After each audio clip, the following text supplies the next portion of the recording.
Buenos Vecinos. El programa de todos los buenos vecinos de Hispanoamérica y Buenos Hola, Aires. hola, querida amiga, querido amigo, allí donde estés. Carlos Ferreira te saluda en esta anteúltima semana de noviembre y te da la bienvenida al comienzo de su programa del día miércoles 24 de noviembre. Hoy tenemos un invitado especial. Yo le voy a pedir a los amigos tertulianos que me ayuden a charlar con el amigo Pedro RUCB, quien es hoy el entrevistado de Buenos Vecinos.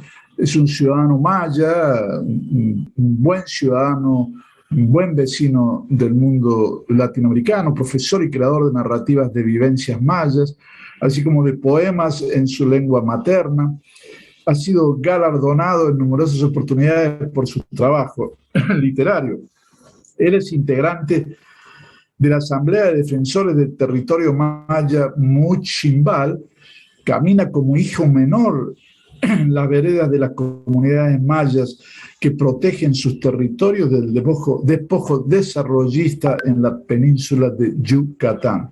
Y bueno, Pedro, te damos la bienvenida. Es un honor contarte entre los buenos vecinos planetarios del mundo que estamos trabajando para construir un mundo diferente y, bueno, muy interesante lo que supimos que ustedes decidieron frente a la realidad de vuestra vida diaria, de la alteración de el futuro para vuestros hijos y nietos, habéis decidido enfrentar este proyecto de desarrollo que incorpora un tren que ya también en el propio Parlamento de México hay fuertes vientos de declararlo un proyecto ecocida, pero vosotros habéis ido un poco más allá y le habéis enviado una carta durísima al presidente de México. ¿Nos puedes contar de qué se trata esa carta para que los compañeros y los oyentes de los 20 países que están en antena en Buenos Vecinos conozcan el objetivo de la misma? Adelante, Pedro. Y muchas gracias, Carlos, por esta oportunidad de conversar en tu programa y compartir con tu auditorio pues nuestras preocupaciones aquí en la península de Yucatán en el marco de la construcción de un megaproyecto que se ha denominado el Tren Maya.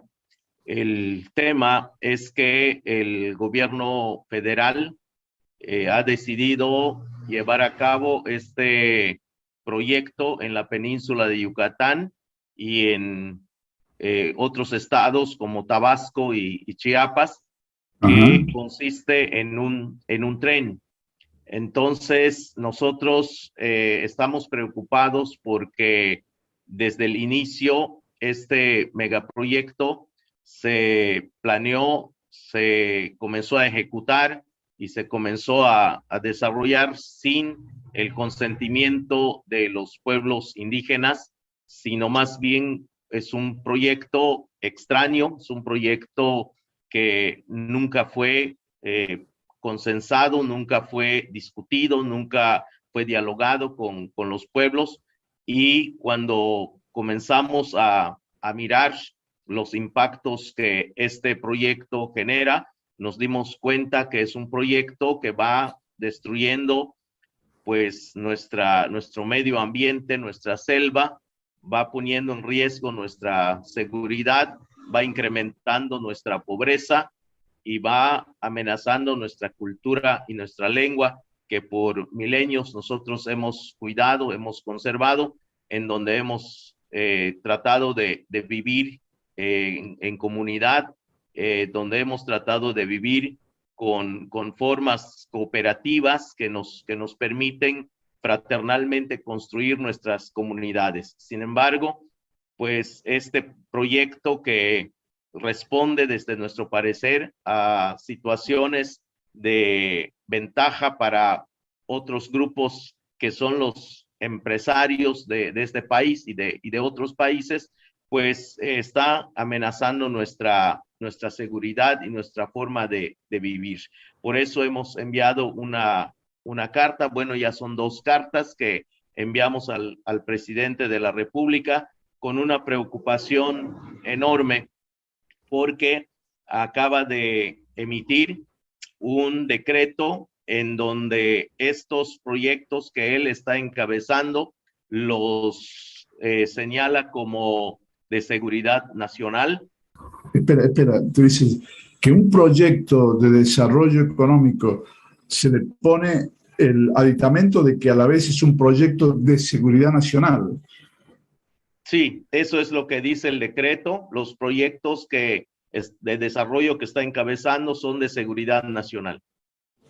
¿Y qué significa eso para la ciudadanía de México, para el bienestar de la comunidad maya allí en el Yucatán? Lo que significa este decreto para nosotros es una especie de autoritarismo con un horizonte de dictadura, porque con esta medida se cancela toda posibilidad que tenemos los pueblos indígenas de buscar el amparo de la justicia federal. Con esto se cancela la posibilidad de que nosotros busquemos una vía legal para cuestionar y para pues denunciar y evitar la consecución de estos proyectos, y debido a que se consideran de seguridad nacional no pueden ser evadidos, no pueden ser criticados, no pueden ser evitados, no pueden ser cortados, sino simplemente van a ser impuestos por ser de seguridad nacional. Entonces, esto nos hace pensar que es una violación a la Constitución. Nos parece que es una violación al Tratado Internacional del Convenio 169 de la OIT. Nos parece que esto cancela además nuestro derecho a informarnos. Aquí hay una cuestión sumamente importante que con esto de que sean de seguridad nacional se evita la transparencia, se evita la información.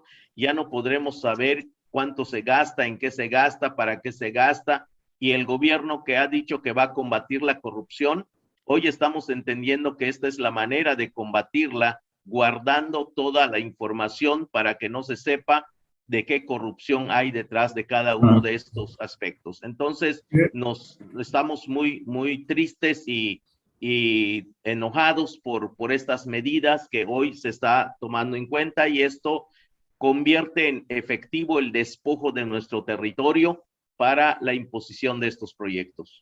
Pedro, ¿y nos puedes decir de manera concreta cuáles son los contenidos de esa carta que le envían ustedes al presidente López Obrador, Pedro? Sí, nosotros en primer lugar estamos denunciando que sus secretarios, en este caso particular y puntual, el secretario de Turismo de apellido Torruco, este hombre en el marco de un evento que le llamaron el Tianguis del Turismo aquí en Mérida, Yucatán, nos señaló que somos un cártel, que somos el cártel de los ampareros, porque nos hemos amparado contra el Tren Maya, y pues esto, la verdad, nos parece grave, porque nos está como poniendo como blanco del crimen organizado, y la verdad nos llama mucho la atención que esté citando a los cárteles, porque si alguien se ha relacionado con los cárteles de una manera extraña, es justamente este gobierno que ha ido a Sinaloa a saludar a la mamá del Chapo Guzmán y ordenar que liberen al hijo del Chapo Guzmán cuando había sido aprehendido por el ejército.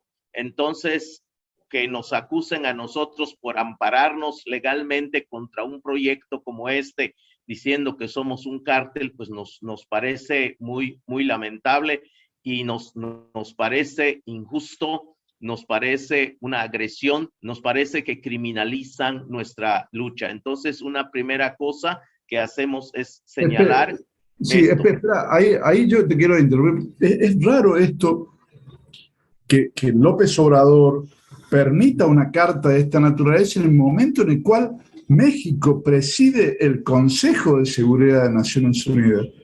¿Cuál es el análisis que haces tú que el país que tendría que tener el mayor de los cuidados para no estropear realmente una estructura como Naciones Unidas, que uno tiene que ser muy meticuloso, se lance a hacer esto? ¿Tú crees que es influencia del Consejo de Seguridad o es influencia de México sobre el Consejo de Seguridad?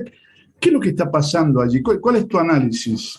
Nuestro análisis al respecto es que es una situación de oportunismo de nuestro gobierno. Usa este espacio como un oportunismo porque justamente en este momento que México tiene la presidencia es cuando saca este decreto que es aplastante, que es apabullador, que es un decreto aplastador en contra de los pueblos indígenas. Entonces, lo que nosotros decimos es que en vez de aprovechar este espacio para humanizar, para proponer mejores formas de convivencia, de construir la paz, me parece que lo hace al revés. Usa este espacio para sus propios fines, para sus fines personales, y justamente con esta medida que toma, me parece que es una persona que cree que sus grandes proyectos son realmente los proyectos que van a solucionar los problemas del mundo, toda vez que en su discurso en las Naciones Unidas, en el Consejo de Seguridad, algunos lo que dicen es que se equivoca de ventanilla y va a plantear sus proyectitos de Sembrando Vida en un Consejo de Seguridad donde se trabaja sobre la paz. Entonces, eso es lo que nosotros vemos. Pero aparte de eso, yo entiendo de que también en las últimas horas también ha habido hay una depleción de más de 1.500 policías militares en la zona de Yucatán en el marco de ese decreto de seguridad, entonces seguridad nacional. Entonces claramente hay una posición de respuesta represiva, claramente también, no solamente es el deseo.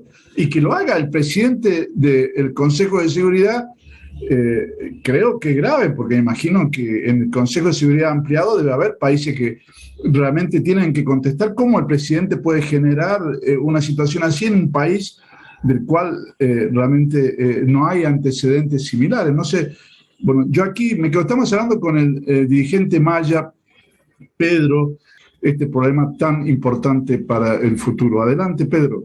La situación que tenemos aquí en la península de Yucatán cada vez se pone más grave con el tema de la migración y es uno de los nudos más complicados en los últimos tiempos. Esto ha generado obviamente una inseguridad nunca antes vista aquí en la península de Yucatán, pero también ha sido un pretexto, creemos nosotros, de militarizar esta zona. Tan es así que hoy la mayor cantidad de lo que se llama la Guardia Nacional la tenemos en esta frontera y bueno, lo paradójico del tema es que en tanto la cantidad de personas que están cuidando, que son parte de la Guardia Nacional, están aquí, pues el tema de la violencia, el tema de la inseguridad se ha disparado. Hay un pueblo, una comunidad, bueno, hoy conocido en todo el mundo, que se llama Tulum, que es un polo turístico, es el que ocupa el primer lugar en delincuencia en todo el país. Está una situación tan complicada. Todos los días hay matanzas, no digo muertos porque no son muertos, son matanzas.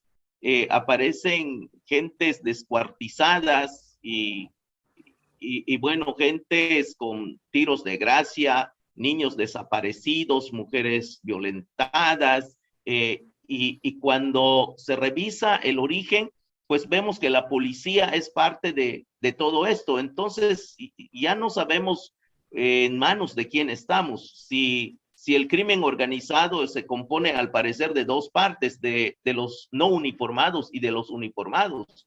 Aquí hay un problema grave. Entonces, la militarización de esta zona viene a generar mayor desconfianza entre nosotros y temor también, porque cuando el presidente le otorga cada día mayor capacidad al ejército para intervenir en actividades, hay 30 actividades públicas que no corresponden al ejército y que han sido para eso asignados. Y acaba de mandar una nueva iniciativa de ley el presidente de la República, donde solicita que el secretario de la Defensa pueda hacer mayores actividades dentro del quehacer civil, como asumiendo hasta un papel político. Y bueno, acaba de salir para decir el secretario de Defensa que este proyecto político lo debemos aceptar y debemos unirnos en torno a ello. Esa declaración política del jefe militar sobre la preferencia de un partido político, de un proyecto político, pues nos parece bastante grave también. Entonces, cuando nos dicen que el ejército va a construir los dos últimos tramos del tren, pues la verdad es que nos preocupa mucho, pero que no solamente lo va a construir, sino también lo va a operar. Y no solamente lo va a operar, sino todas las ganancias del tren se van a ir para jubilar a todos los soldados. Entonces, esto nos tiene realmente preocupados, porque sabemos que los militares, cuando ocupan un espacio, ya no lo sueltan. ¿Cómo regresar a los militares en sus cuarteles en un momento dado, cuando todo esto pues se les ha puesto muy fácil, abriéndoles una gran cantidad de puertas? Bueno, ustedes en Argentina lo saben muy bien, y entonces nos da mucho miedo que esto esté sucediendo en este país. Estamos hablando con el dirigente maya Pedro Becé, que es un literato, un hombre de la poesía, un hombre que, como tú puedes escuchar, si estás en cualquiera de los 25 países que tenemos en la antena de Buenos Vecinos, es un hombre que quiere la paz, un hombre que quiere construir un mundo diferente, respetar, como lo hace la comunidad maya hace miles de años, la naturaleza, quiere vivir en armonía con la naturaleza. Sin embargo, el Tren Maya, un proyecto de desarrollo, es instalado y es vinculado a un proceso de seguridad nacional que, como dice el profesor Burkum, quizás tenga que ver con los temas de migración. ¿Cuál es tu visión, Pedro, de la ONU? ¿La ONU realmente se ha preocupado por la comunidad maya? ¿Ha tenido alguna participación más allá de la voz de los rapporteurs, como lo dice Verónica? ¿Cuál es la opinión del pueblo maya frente a esta organización? Adelante, Pedro. Sí, muchas gracias. Sí, nosotros lamentamos el papel contradictorio que miramos en la ONU, porque el ONU Habitat y la UNESCO están encabezando el despojo y la destrucción del pueblo maya aquí en la península de Yucatán. Entonces, cuando miramos por un lado que hay un convenio como el 169 de la OIT que manifiesta y asegura que los pueblos originarios tenemos ciertos derechos, y por otro lado miramos que quien lo violenta son las otras oficinas de las Naciones Unidas, pues la verdad nos causa una confusión y una decepción. Pero además, si de algo han presumido en estos espacios es de democracia, pero ¿cómo la democracia puede estar en 5 manos solamente? ¿Cómo la democracia puede ser ejercida de esa manera? Eso nos hace pensar en lo que pasó en la COP13, donde eligen a un grupo de ciudadanos para que ellos sean los que decidan por los demás. O sea, ¿de qué democracia estamos hablando? Esto nos llama mucho la atención y nos genera confusión y desesperanza y también tristeza porque creemos que en estas instancias es donde justamente, como mencionabas hace un momento, tiene que haber una directriz de construcción por la vida humana, por la convivencia humana, por la paz, pero hemos visto que no ha sido así y creo que los que hemos pagado más caro estas decisiones somos los que estamos muy abajo, muy en el fondo, que somos los pueblos indígenas. Estamos hablando con Pedro Becé, que es un dirigente de Pueblo Maya, proveniente de un país en el cual, quiero decirle, durante el mandato del actual presidente, en el sexenio, ya han sido asesinados más de 100 mexicanos luchadores por el planeta, por la ecología. Pedro, la verdad es que quisiera yo dedicarme un minutito a este tema de la lucha de los pueblos originarios en nuestra región. Tiene más de 500 años de lucha, de que los pueblos originarios enfrentaron ese descubrimiento de América. Ustedes como pueblo son uno de los pueblos de mayor significancia para lo que significa la identidad de nuestra región. Y bueno, todos pensamos que las Naciones Unidas de alguna manera lo estaba representando a ustedes muy bien, porque si yo encontraba un ámbito en el cual de alguna institución del mundo que protegiese a los pueblos originarios, a la gente que defiende el planeta, ha sido Naciones Unidas. Sin embargo, yo veo que en este momento hay silencio. ¿Ustedes piensan que están bien representados en Naciones Unidas como pueblo originario? Ustedes han participado en las conferencias de Naciones Unidas, Pedro, como pueblo, han tenido apoyo a sus proyectos, han llegado proyectos de apoyarlo, como por ejemplo Naciones Unidas trabaja en Palestina o en los territorios de guerra. ¿Hay algún tipo de experiencia? Porque yo también participé en la Conferencia Mundial contra el Racismo en Durban en el año 2001, en el cual salieron resoluciones muy claras de apoyo a los pueblos originarios, de reparación y compensación de los países que actuaron en ese proceso de destrucción de las comunidades. ¿Está presente Naciones Unidas, Pedro y Verónica, en vuestras actividades diarias en la comunidad maya? Bueno, la verdad es que lo que ha sucedido es el sentirnos pues marginados, abandonados, olvidados en este rincón y más por Naciones Unidas, aunque el PNUD o el Programa de Naciones Unidas para el Desarrollo tiene aquí una oficina, pero me parece que la forma en la que está trabajando es casi invisible en medio de esta situación de necesidades. Y justamente en esto quería hacer énfasis por la pregunta anterior de Raúl, que si habría la posibilidad de que los pueblos originarios nos uniéramos para defender nuestro territorio. Pues eso es la idea, es lo ideal. Sin embargo, creo que no solamente es un problema de voluntades. Hay un programa de contrainsurgencia que ha construido el gobierno federal a través de sus programas, de sus becas. Ahí está un programa que promueve mucho que le llama Sembrando Vida o Jóvenes Construyendo el Futuro y sus becas Benito Juárez. Todos estos programas están orientados a una cuestión electoral, no están respondiendo a la necesidad de la gente y por lo tanto están orientados a dividir y a fragmentar la vida de los ciudadanos y de las comunidades indígenas principalmente. Aquí hay una situación de oportunismo frente a las necesidades que se tienen en la mayoría de los pueblos, necesidades económicas, de salud, de educación, de vivienda, de empleo, y pues esta situación los aprovecha el gobierno para engrosar las filas de su partido para atrapar a la gente como parte de carne de cañón en sus intereses partidarios, y entonces Pedro, nos tiene fragmentado a todos aquí en este país.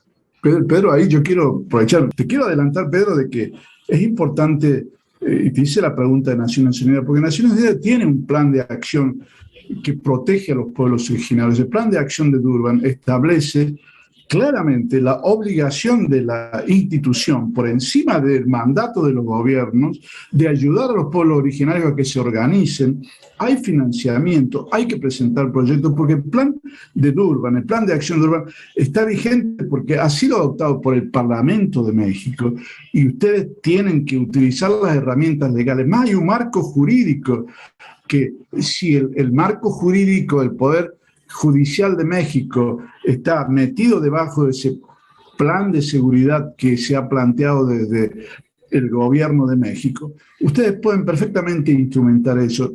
Digo, yo creo que esto es muy importante, que sepamos que Naciones Unidas, cuando se creó, era la organización del conjunto del mundo, de los pueblos, de los ciudadanos, y tenemos que recuperar Naciones Unidas.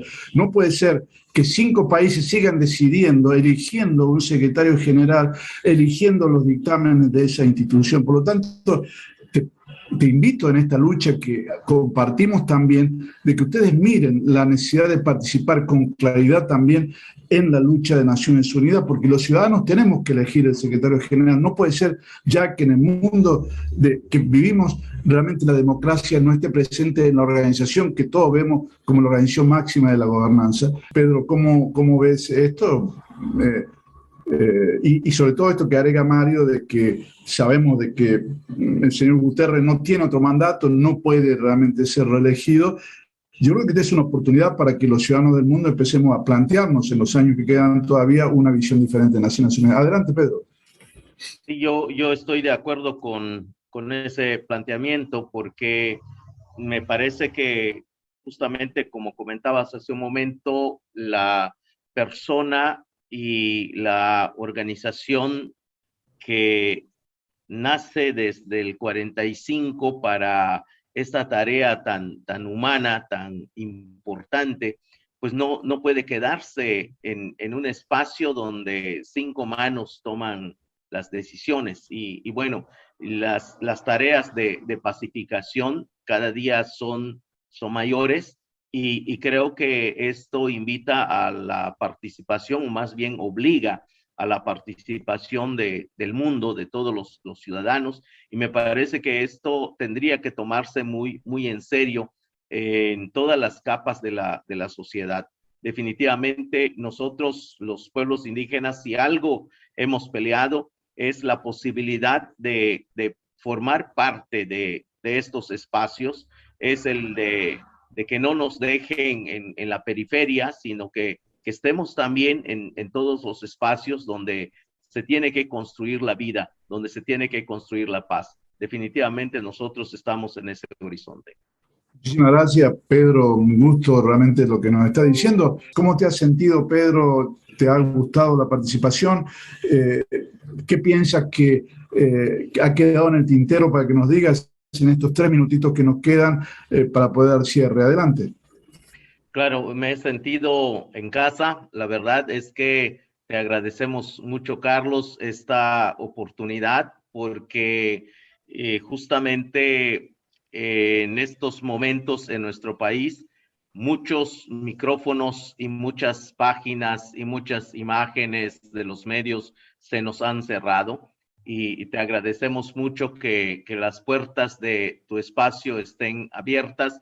Nos hemos sentido tan cómodos, cómo no, con el afecto de las compañeras, de los compañeros que aquí disfrutamos, y te agradecemos mucho que hayas tomado el tema, pero no solamente eso, sino tu solidaridad, tu compromiso con los compañeros y compañeras de este programa. Pues nosotros vamos a seguir luchando, reiterando lo que dijo nuestra querida Verónica, a ver si pasa este tren, porque pues la verdad es que nosotros no pensamos que vaya a pasar, y no sé si es que pasa, no sé por dónde vaya a pasar, pero tenemos el compromiso de luchar y defender lo nuestro, toda vez que en nuestra visión como pueblo maya hemos visto cómo los animales nunca consienten su muerte, y eso es nuestro ejemplo. Nosotros vamos a seguir y vamos a luchar a pesar de esta injusticia,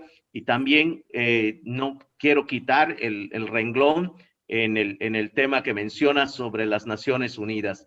Lamentamos que esta situación se esté dando en ese nivel, y creo que el ejemplo que ellos nos deben es la de promover la vida, la democracia, y nosotros estamos comenzando a levantar esa voz, a levantar nuestras manos en ese horizonte. Entonces esperemos que esta voz se pueda saber, y pues bueno, sabemos que la mayor fuerza es la difusión que se dé de este tema en todo el mundo. Nosotros pensamos que es lo más importante, que se conozca nuestra situación, que se sepa de nuestro caso, que se conozca nuestra lucha, y que el mundo pueda saber de qué estamos hablando y por qué estamos levantando la voz. Esto es un poco lo que comento al respecto, y pues con mucho cariño y agradecimiento a tu programa y a tu auditorio. Oh, muchísimas gracias, Pedro Becé y Verónica Vicena. Un aplauso para ustedes dos de parte de todos los buenos vecinos. Le agradecemos estos minutos de profundización de la construcción del futuro que nos han dado, porque nos están señalando un camino con vuestra lucha, y ahí vamos a estar siempre nosotros acompañándolos, y por supuesto en el momento que en breve nos encontremos todos nuevamente en ese fogón de la vida, allí vamos a estar con nuestros descendientes generando futuro. Así que muchísimas gracias, queridos amigos.